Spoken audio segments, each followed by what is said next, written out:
नमस्कार दोस्तों, ये video editorial compilation for mains का पार्ट है। आप प्लेलिस्ट में जाके एडिटोरियल की वीडियोस पेपर वाइज और टॉपिक वाइज देख सकते हो। और अगर आप दिसंबर 2019 के बाद की वीडियोस को देखना चाहते हो तो वीडियो के नीचे मौजूद ज्वाइन बटन की सहायता से आप मेंबरशिप को ज्वाइन कर सकते हो। चलिए डिस्कशन स्टार्ट करते हैं। ये आर्टिकल पब्लिक सेक्टर बैंक्स के मर्जर के बारे में है। पेपर 3 से इस टॉपिक से जोड़ा जा सकता है। शुरुआत करते हैं। देखिए, शुरू में जब पब्लिक सेक्टर बैंक्स को मर्ज किया गया तो जो मार्केट था उसमें चिंता थी, लोगों के मन में शंका थी कि इससे इकॉनमी नीचे जाएगी। जो बेनिफिट्स इन मर्जर्स के मिलेंगे उन्हें आने में काफ़ी सालों का समय लग जाएगा और शॉर्ट टर्म में मीनवाइल जो टर्बुलेंस बैंक्स में क्रिएट होगा वो इकॉनमी को नीचे लेकर जाएगा।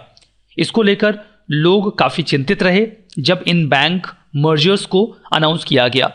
राइटर को ये बात पसंद नहीं आई है। जो बैंक मर्जर का मूव है वो ये दिखाता है कि सरकार, ये जो पॉलिसी प्लानर्स हैं, ये आज से 25 साल पहले जो रिकमेंडेशन नरसिम्हा कमेटी के द्वारा दी गई थी उन्हें भी सरकार अभी तक कंप्लीट नहीं कर पा रही है। और उन रिकमेंडेशंस को जो बैंकिंग रिफॉर्म के लिए दिए गए थे नरसिम्हा कमेटी के द्वारा, उन्हें फॉलो न कर पाने की स्थिति में सरकार रेडिकल स्टेप लेती है और बैंक्स को आपस में मर्ज कर देती है बिना इस बात को सोचे समझे कि इसके इम्पैक्ट्स पॉजिटिव होंगे या निगेटिव होंगे। जो कमेटी है उसने अवेयर किया था, कॉशन किया था कि वीक बैंक्स को मर्ज ना किया जाए, क्योंकि आप दो वीक बैंक्स को मर्ज कर देंगे, फायदा क्या होगा?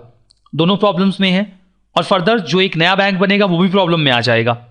तो जो कंसोलिडेशन होना चाहिए वो पहली बात तो धीमे धीमे होना चाहिए, एक कैलिब्रेट एक्सरसाइज होनी चाहिए, जिसमें एक चीज़ का ध्यान देना चाहिए कि जो मर्जर किया जाए उसमें कम से कम कुछ बैंक्स ऐसे हों जिनका गवर्नेंस स्ट्रक्चर बहुत ही साउंड हो, स्ट्रांग हो या वो बहुत अच्छी स्थिति में हो। तो बजाय इसके कि सरकार रिफॉर्म लेकर आए, वो शॉटगन चलाते हैं और पब्लिक सेक्टर बैंक्स को आपस में मर्ज कर देते हैं, वैसे बैंक्स को भी जो बहुत ज़्यादा दिक्कत में है, ये सोचकर कि उसके बाद प्रॉब्लम सॉर्ट आउट हो जाएगी। तो पब्लिक सेक्टर बैंक्स के मर्जर को लेकर जो एक की कंसर्न रहा वो ये रहा कि एक स्ट्रोक में आप 4 बैंक्स को एक साथ मर्ज कर देते हो बिना इस बात को सोचे समझे। जो रैशनल है उसके पीछे का वो बहुत क्लियर नहीं है कि आखिर वीक बैंक्स को एक साथ ले आने का फायदा क्या होगा।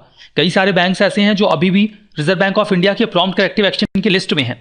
अगर कोई बैंक प्रॉम्प्ट करेक्टिव एक्शन की लिस्ट में आ जाता है, इसका मतलब ये है कि वो अपनी गवर्नेंस अच्छे से संभाल नहीं पा रहा है। फिर उसके ऊपर कई तरीके के रिस्ट्रिक्शंस आरबीआई लगाता है ताकि उसका गवर्नेंस बेहतर हो जाए। ऐसे बैंक्स जो आरबीआई के पीसीए के भीतर हैं, आप उनको आपस में मर्ज कर देते हो ये सोच के कि वो अच्छा परफॉर्म करने लगेंगे।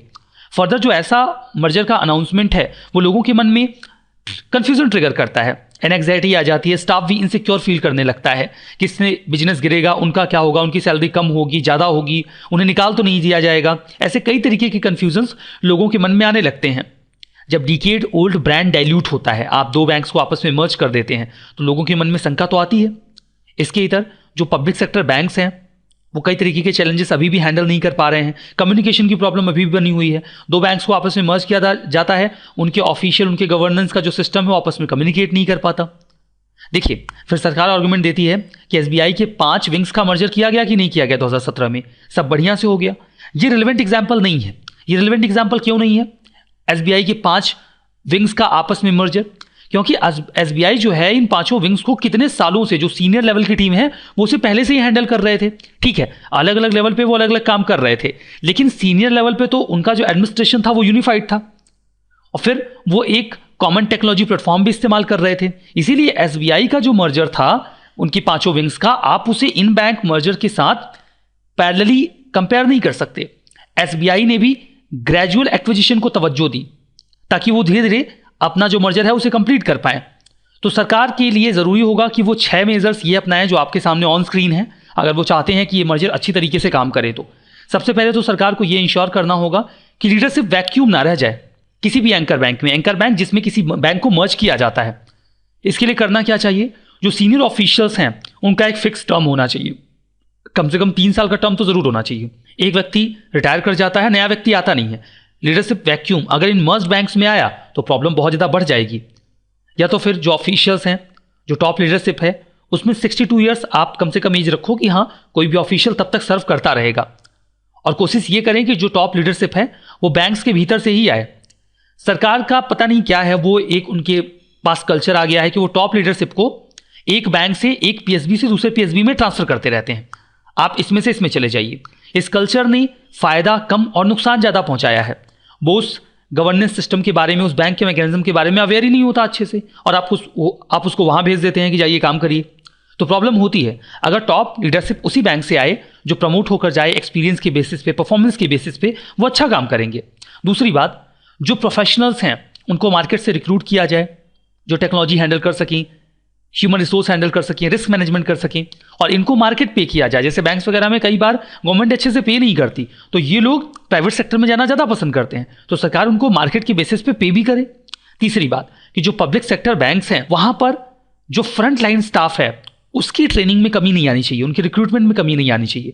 जब भी बैंक्स का मर्जर होता है तो सबसे पहले फ्रंट लाइन स्टाफ की रिक्रूटमेंट और ट्रेनिंग रोक दी जाती है कि पहले सबको सिस्टमैटिक होने दीजिए। अरे वही तो बैंक को फ्रंट लाइन पे लोगों तक लीड करते हैं, पहुंचाते हैं। अगर आपने वहां कमजोरी करी तो फिर बैंक प्रॉब्लम में आएगा।